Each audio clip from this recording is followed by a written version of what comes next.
Hello बच्चों, let's read this question.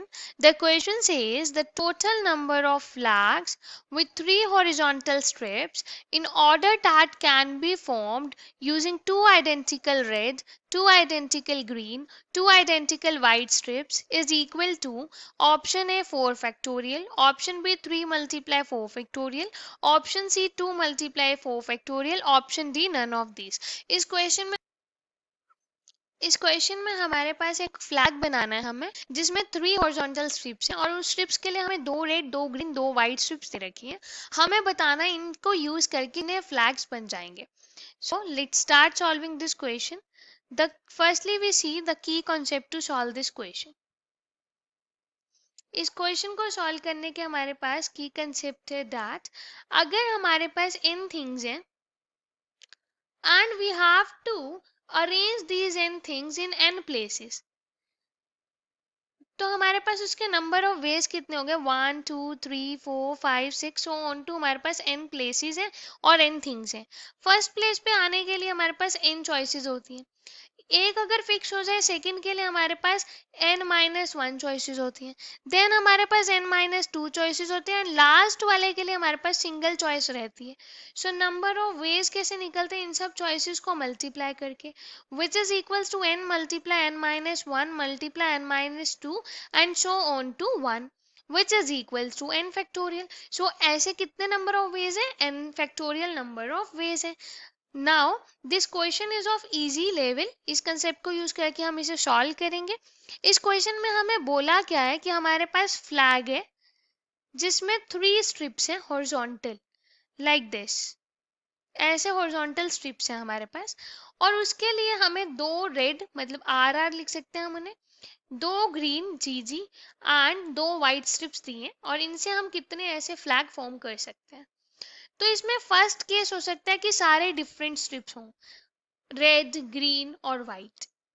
और ये 3 हमारी जो स्ट्रिप्स हैं इसमें हमने 3 डिफरेंट कलर रखने हैं. 3 स्ट्रिप्स ली हमने, तीनों डिफरेंट कलर रख लिए, तो इसको फिल करने के कितने वेज होंगे 3 factorial. So number of ways equal to 3 factorial.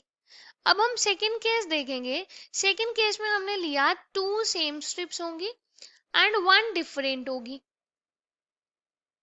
जब 2 सेम होगी तो ऐसा हो सकता है रेड रेड के साथ ग्रीन आ जाए, रेड रेड के साथ वाइट आ जाए. नेक्स्ट इट कैन बी कि ग्रीन ग्रीन रेड हो जाए, ग्रीन ग्रीन एंड वाइट हो जाए. नेक्स्ट इट कैन बी कि वाइट वाइट रेड हो और वाइट वाइट ग्रीन हो. ऐसा हो सकता है, ये सारे केसेस पॉसिबल है. अब इसमें हम सिलेक्ट कैसे कर रहे हैं कि अगर हमारे पास यहाँ पे भी 3 प्लेसेस है और 3 कलर्स को अरेंज कर रहे हैं, बट यहाँ पे क्या हो रहा है 2 कलर्स रिपीट हो रहे हैं हर केस में. So it is divided by 2 factorial. अब ये हर केस के लिए रिपीट हो रहे हैं. यहाँ पे कितने केसेस हैं 1 2 3 4 5 6. सो इस वाले के लिए टोटल यहाँ पे नंबर ऑफ केसेस कितने आएंगे, number of veg is equals to 6 multiplied with 3 factorial divided by 2 factorial. Now total number of ways, or we can say total number of flags, हमें फ्लैग्स निकालना है टोटल कितने होंगे इनको अरेंज करके. जितने इनको अरेंज करने के वेज होंगे उतने फ्लैग्स होंगे. So this is equals to 3 factorial first case के लिए प्लस सेकंड केस के लिए 6 multiplied with 3 factorial divide by 2 factorial which is equals to 3 factorial plus 6 multiplied with 3 factorial is 6 divided by 2 factorial is 2.